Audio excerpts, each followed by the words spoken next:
In this episode of Beyond the Boardroom, Converge co-founder Dennis Anthony Uy talks about being a billionaire, his formula for success, the things in his bucket list, the advantages of choosing the right lifetime partner, as well as preparing for succession.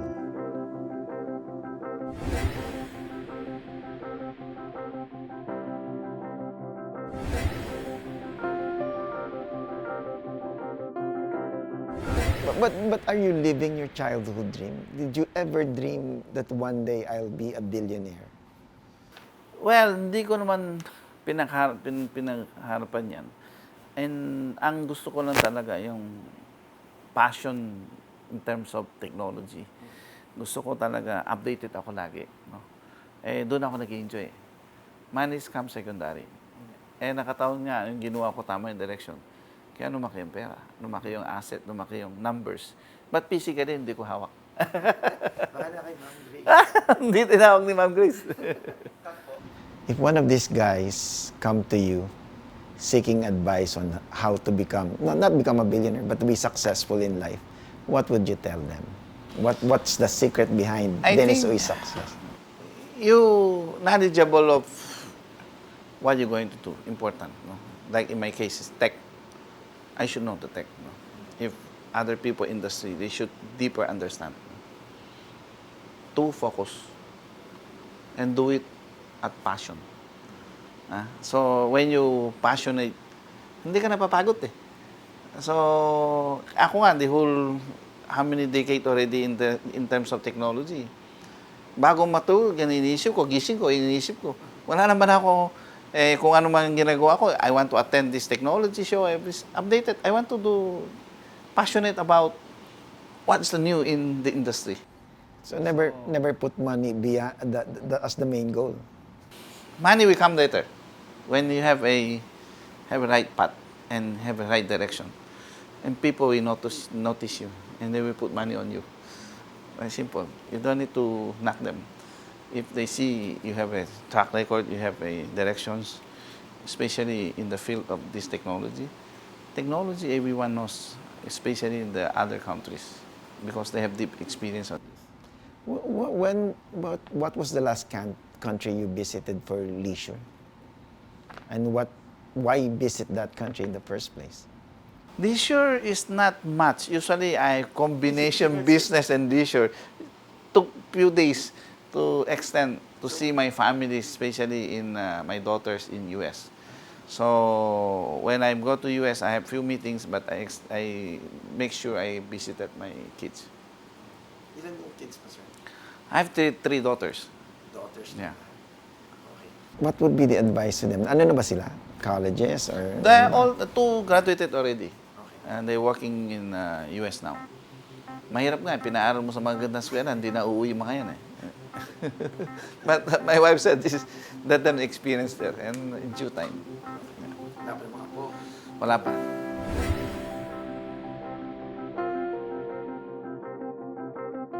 So, what was the last book that you've read and what was the lesson that you took away from that book? Honest to you, books, I'm not really look a lot of books.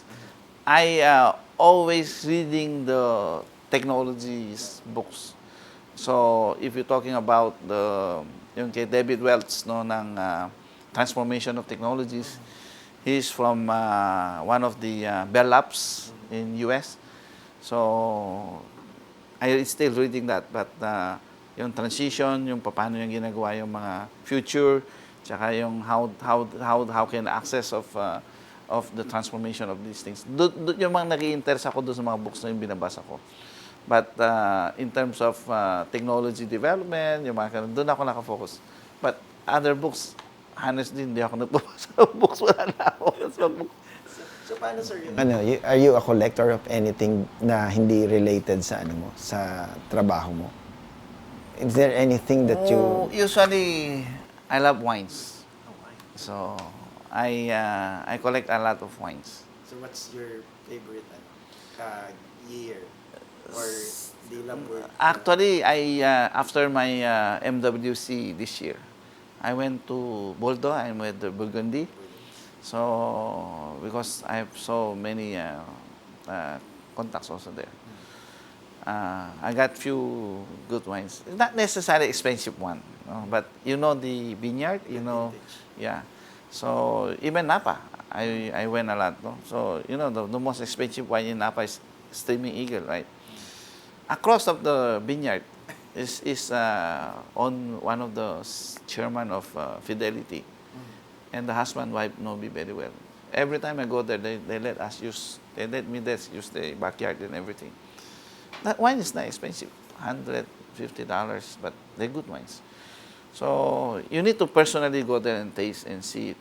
No? So usually I collect these things. Sa mga wine cellar ka? Yes, sa bahay. Sa bahay. Sa office ko, meron. Natutuwa yung mga mahilig sa wine yung mga.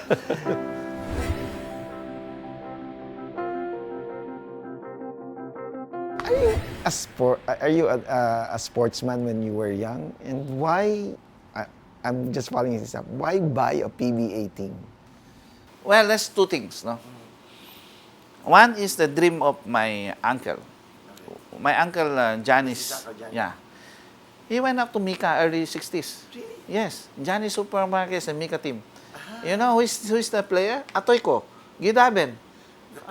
Yeah, but Christmas come later. This the Mika is earlier. Yeah, so yeah, Gidaben, Atoyko, Yoyo Merteres. So that's my mother's favorite. yeah. You ask Yoyo, one time I asked him, when you still young, you basketball with my uncle. Yes, after our practice, I go to supermarket to put nababalo daw siya ng mga groceries. So, he still remember that. So, because that is passion. So, and because the Converge was really reaching the entire country, no? In Luzon, Visayas, Mindanao. See, I know this basketball is love of the Filipino. Up to street level, the kids, they love basketball. That's I think it's our major sports. So that's the reason why I get bought from Alaska, to have marketing spending for brand. But you're still helping Governor Delta in the province for... You know, governor is another passion man in terms of basketball. He's sabi ko sa iyo, siyang pinakakilala kong tao ng ang dami niyang ginagawa sa basketball from the kids, grade school days, high school. Meron nga siyang training dito every year, nagtatrain ng 500 na estudyante. Talagang sponsor niya. Then after that, tinan mo, ang dami niya na-produce ng magagandang player. You name it, malalaki mga yan, di ba? So, the reason why I interest him because he have the passion on the basketball and he want to help me. Kasi I'm from Pampanga. And he's also very close to me. Boss, tulungan kita. Okay, why not? Ano yun? ₱1 a year lang consultancy doon. So, because I saw his passion. Kaya that's why, hindi naman ako ganun kalalim sa basketball. Compare him. Naintindihan niya lahat. Okay, support me, why not? May bucket list ka ba, sir? And meron ka bang hindi nagagawa dun sa bucket list, no? Well, maraming pa akong place gustong puntahan. No? Sabi ko nga, yung mga anak ko, naunahan pa ako . Dahil sa busy ko. Iceland. Isa yan. No? Yung Aurora Borealis. yung mga, yung Northern Lights. So, hindi ko na pupuntahan pa yan. Sabi na, maganda. No? So, my wife also, in one of the bucket list, the South America. So, yung mga lugar na hindi ko na pupuntahan. And, at my age now, sabi ko, I still love doing some nature, yung mga hikings. In fact, napuntahan ko na yung mga American Heights, sa Denver, all these things. And I want to looking some area like Nepal. Nepal, yung mga hikings daw. I heard it's very beautiful. So all this is still in my bucket list. So I usually go with my wife.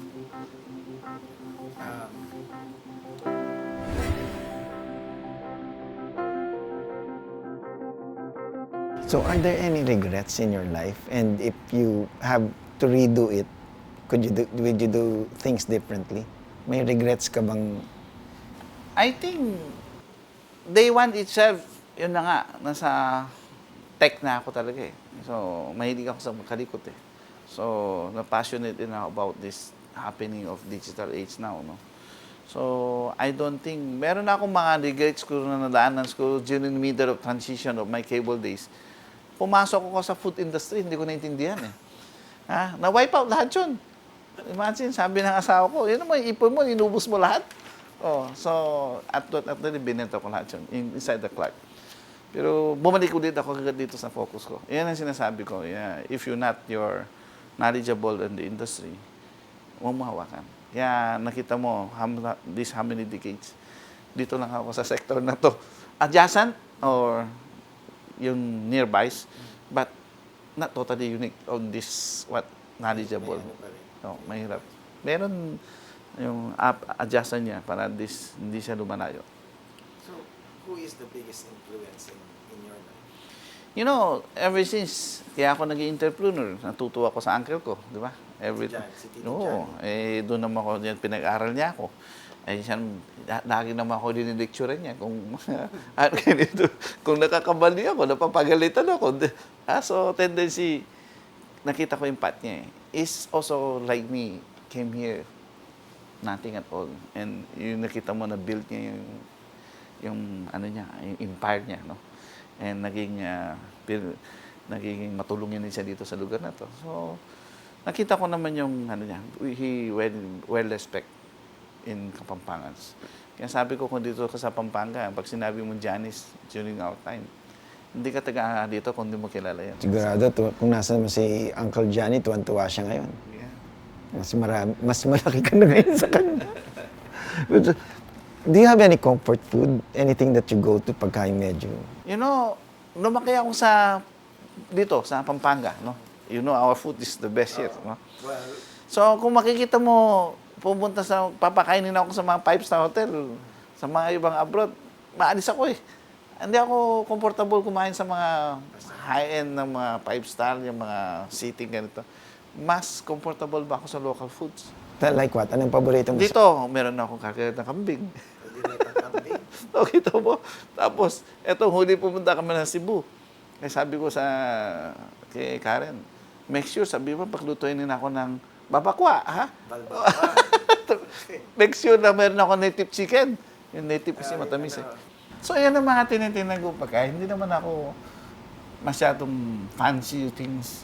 Yan, gusto ko yung talagang totoong native. Nagkakamay lang, gano'n? Oo, okay lang ako dyan. Alam na natin yung first work nyo is with Uncle Johnny, but gano'ng sweldo mo dun, sir? Nung una ka nagtrabaho, anong una mong binili nung nagkasweldo ka na? Ang pamasahe ko noon is, I think it's only 35 centavos eh. So, lahat naman, provided naman lahat. No? So, siguro pinibigyan ako paminsan-minsan, magkano lang? 5, 10? Pesos a day? That's a day? Or No. yun na yung buong ano? Parang may abutan lang ako. Pero hindi naman kami humingi na sweldo kasi she provided the food. Nandun na kami lahat eh. So, tapos, mami ko, tumutulong na konti ng siopaw. Gumagawa, nagbebenta sa canteen. So, yun, may konti income. So, nung nagkapera ka na ng sarili, anong unang binili mo, sir? Actually, nung unang binili ko nung nakanegosyo na ako ng konti, nabili ko yung box type ng Lancer, 1990. Box type na Lancer? Yung L-shape. 90,000 pa lang nun eh. Mura-mura na Lancer. Bago na yun. Oo. Tapos unang nabili namin ng kuya ko, share pa kami. Saturn na makina ng owner. Yung Saturn, unang panahon, di ba Saturn? Tapos may mags ka pa. Tapos yung ingay-ingay mo, papatakbo mo yung jeep.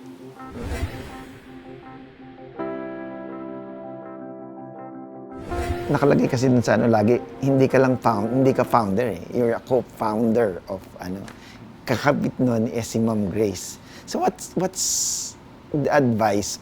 What would be the advice to people looking for a partner na makakatulong mo sa buhay? Ganun. Actually, when I met my wife, so I said it's a perfect combination. Meron akong site wala ako nang nandun sa asawa ko. So, kaya yung sa site naman meron ko, wala sa asawa ko. So, it makes it that's perfect combination to make we have today. One is, I'm in the tech site eh. So, kung kaano kagaling sa tech site, alam mo yung future, alam mo End of the day, asawa ko accountant. So she's work with IBM, a professional company which is multinational company. Meron habit meron na siyang develop the culture of the cooperation. And at the same time, ano yung control? Yung may control. Ako, loose ako eh. Loose ako talaga. So, everything na, sige, okay na yan. Siya structured. So, nahihila niya rin ako sa tama. No? Sometimes naman, may things na decision fast. Style ko kasi, lumaki naman ako sa ganito, walang sistema din. Siyang naglagay ng sistema sa organization. Kaya nakita mo, perfect na perfect kami. Kaya nung pumasok na nung pinakasalan ko siya, I think we just have only cable company that time. And mga konting dial up. And she helped me to go put all this system. Family business before. Kung ano mga customer mo, kukunin niya, bibili something, wala man records. That's all traditional Chinese business. So now, we put the system very well. Yeah. So yun ang perfect combination. Pero ngayon, sir, ano pa yung gusto mong gawin? Sabi mo nga, ayaw mong humiwalay na sa ganitong negosyo. Pero sabi mo nga, babalikan ba yung food business or iba, wala na talagang? I think if you have asked me to have opportunity, I saw a lot of opportunity in this country. The food, basic agriculture segment, I travel a lot, no? And we need to put focus on this segment. This country will not be hungry. No one will be hungry here if you have proper system. Imagine you are gifted by anything you plant in your soil is grow. We have our entire natural resources. Mahirap din naman yung mga other country. 6 na buwan, they cannot plant at all because there's snow. Right? So, basic requirement here is the food security, which is our president is always emphasized. We need to make sure the reason why yung mga small farmer, we need to organize them. The small one cannot be scaled up, but we need to give them direction. Bakit tinamin Dole, Del Monte, in Davao? They can export huge because it's agro-industry. If you look in the agro-industry, this country will be not hungry.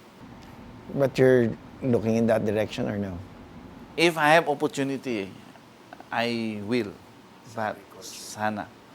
Pero I don't think I'm all close to 57, 58. So, it's not easy. I will more focus on my technology side. But in agriculture now is a lot involvement in technology now. What kind of technology you can bring?